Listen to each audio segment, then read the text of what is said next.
So once again, the skies of Moscow have turned black as Ukrainian drones hit home. Now, what you're seeing here is a Wildberries logistics center going up in flames, leading one Russian analyst to say, quote, "Given Russia's difficult economic situation right now, the consequences will be significant." Now, contrary to popular belief, Wildberries doesn't grow blueberries. Easy mistake to make. I get it. Instead, it's the Russian equivalent to Amazon, which actually makes this a pretty significant part of the economy for the average Russian citizen. And that appears to be what Ukraine is doing here, trying to bring the war home to more and more people inside of Russia and force them to get Putin and the Kremlin to stop this war. According to Russian media Rybar, they say Ukrainian formations struck Wildberries logistics center in Tambov in the Moscow region with several UAVs. As a result of the attack, 7 people were killed and 25 wounded in one location. Another location, 37 were wounded. They say this example clearly shows the tactics the enemy has chosen. While the oil depot strikes are relatively straightforward with a goal to worsen Russia's fuel crisis, the Wildberries situation is somewhat different. It is clear that Ukrainian resources present this all as a retaliation for Russian strikes on Nova Poshta, kind of the Ukrainian mail carrier and delivery service there. They say, however, the main victims have been small and medium-sized businesses. Given Russia's difficult economic situation right now, the consequences will be significant. And since the main objective of such strikes is to force peace through strength, the raid will likely not be the only one. Now, I disagree that this is a tit for tat for hitting the Nova Poshta facilities in Ukraine. Yes, they're similar in some ways, but we should stress as well that Wildberries, it's kind of like Amazon in that it's a major logistics facility and delivery service throughout Russia, but also they sell wartime equipment, right? You can buy fiber optic cables for drones, the release mechanisms for grenades and munitions off of drones. So there are soldiers using this service as well as the bulk of the Russian population. I would say when looking at this, it's much more focused on bringing the war home to the Russian people and forcing Putin to extend air defenses to other areas of the country that he's never considered having to cover. Now, Russian mill blogger 2 Majors says, quote, "What's next? The enemy, having gained a striking media image and real benefits from the destruction of these logistics centers, will likely increase their attacks on warehouses and similar companies in the near future. It is noteworthy that online marketplaces have become so integral to the lives of every Russian that a pickup point located near home is now more important than a bread stand, and it's a bigger problem than fuel shortages." So again, I know how some in Russia and some online right now are presenting this as kind of a petty move. I think there's a lot more to this. First, extending Russian air defense to areas they never thought they had to cover, and with Russian sources talking about how vitally important this service is to the citizens. We're already seeing fuel shortages. That's striking home for the Russian people. If they start to not have the delivery services that they're so used to and their lives run on, again, it forces difficult decisions inside of the Kremlin. So, Putin likely having to make more decisions about where to reallocate air defenses, already a shortage of those. And as they continue to move these around the country, covering things now like logistics centers that maybe they didn't consider a viable target just a few months ago, that opens up other locations, like an airbase in Ingles that Ukraine hit a couple nights ago, destroying a Russian Tu-95 bomber. So Ukrainian SBU released a note a couple days ago saying they had successfully conducted a special operation, destroying a Tu-95 strategic bomber at the Ingles military airfield in the Saratov region of Russia. Long-range SBU drones traveled approximately 800 kilometers to reach the target. According to preliminary information, the aircraft sustained critical damage. Its tail section was completely detached. This particular aircraft was systematically used to launch massive missile strikes against Ukraine. Now, we actually have updated satellite imagery now. So when this initially came out, I didn't report on it. It's a pretty significant claim. So kind of wait for the evidence to back that up. Yeah, that is, what was the term they used? Critical damage. I think that's safe to call critical damage. They turned the aircraft into 2 sections. So yeah, that's going to be a problem. Now, the significance here is that they're not making these aircraft anymore. In fact, Russian bomber production has completely fallen off a cliff. RBC Ukraine estimates that there were 28 operational Russian bombers at the start of the war. They said due to wear and tear, Operation Spiderweb took out another 6 to 8. So Russia right now, not total bombers, 28 operational Tu-95s. So according to RBC Ukraine, they estimate that Russia has around 12 of these remaining. That's not a lot. Military Informant, a Russian mill blogger, kind of the only one addressing this, everyone else kind of put head in the sand and pretended like it didn't happen at all, said, quote, "Given that Tu-95 aircraft are no longer in production, It is most likely that repairing such damage is simply impossible and impractical. In other words, the aircraft that you're seeing on the screen right there is a total loss.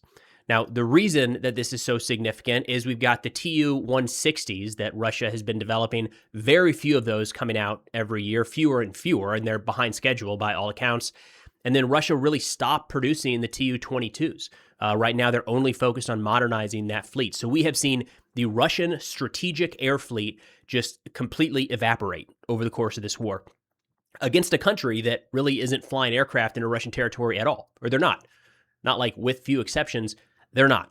So the Russian Air Force continues to take a pretty significant beating at the hands of Ukrainian drones. Now, Russia has been lashing out even more in recent days. We saw a massive strike on Kyiv overnight, with Ukrainian President Zelensky saying, quote, "Throughout the night, Russia launched one of the most massive ballistic missile attacks on Kyiv.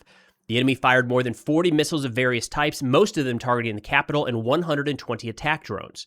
He says, as of now, Kyiv and the region, 1 person has been killed and 16 have been injured. All things considered, relatively low number for the volume of missiles that was fired. He said, defense against ballistic missiles is a constant and top priority.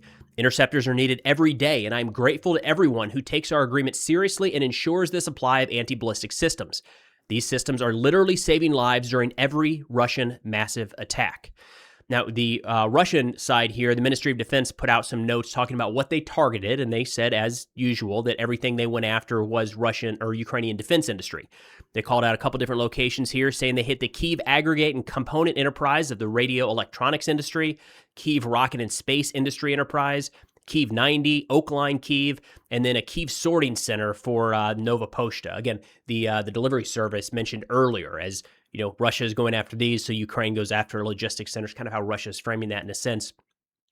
2 notable aspects here. First off, significant reduction in Russian drone attacks, long-range drone attacks against Ukraine. It's not clear what's going on with that yet.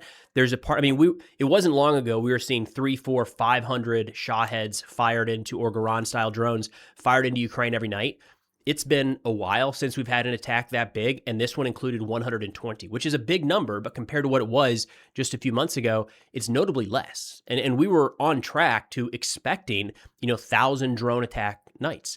That hasn't happened. And, there's the one case that maybe Russia is stockpiling these and is going to be at some point in the future some overwhelming attack. There's another scenario where these long-range Ukrainian strikes have had an impact on the production of these drones, and maybe Russia's not able to churn them out as fast as they once were. But that seems to be a big question mark right now, is the reduction in Russian drone strikes, an increase in missile strikes, which isn't good, but the reduction in drone attacks is notable. The increase in missile attacks is a problem because ballistic missile defense is and continues to be essentially Ukraine's number one issue right now. That's the problem. And, with the war in Iran kicking back off, and we're seeing Iran fire ballistic missiles and IRBMs throughout the region, there's no indication that the United States or our allies in that region are going to be sending any interceptors to Ukraine anytime soon. So it is a shortage. That shortage is likely getting worse. This is a direction where I would look to, honestly, best case scenario short term is probably Ukraine comes up with some of their own domestically manufactured solution for ballistic missile interceptors. And I know they're working on that. Very, very challenging, very, very complicated, but that is just not something that is in good supply around the world right now. Everybody needs more interceptors. Now, there was one other note I wanted to bring up today, Kostiantynivka, that Russia claimed. I think it was like a month ago, they claimed that they fully controlled the city. They didn't then, they still don't today. I was just chatting with somebody like right before hitting recording, a Ukrainian soldier in Kostiantynivka. So they're still there fighting. The Russian claims, no doubt, were exaggerated.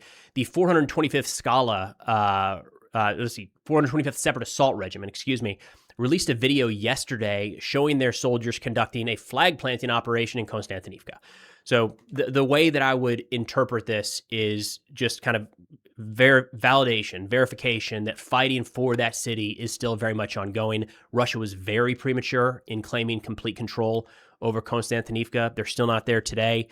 However, this is a PR stunt, what you're seeing from Ukraine in this instance. I haven't seen the footage geolocated. It was referred to as a cultural center in the city, but some of the commentary on this referred to completing the clearance of Kostiantynivka. That hasn't happened. This isn't even like part of a unified counterattack or counteroffensive or anything like that.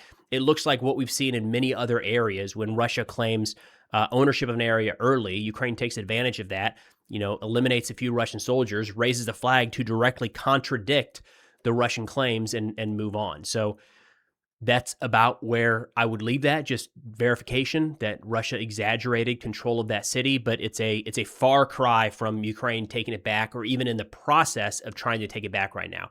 Bottom line, the situation in Kostiantynivka for Ukraine is still very, very difficult. And by most accounts, Russia continues to advance in a couple different directions. They don't necessarily control the city like they say they do. But that's all we got for now. Thanks for watching, and I'll see y'all next time.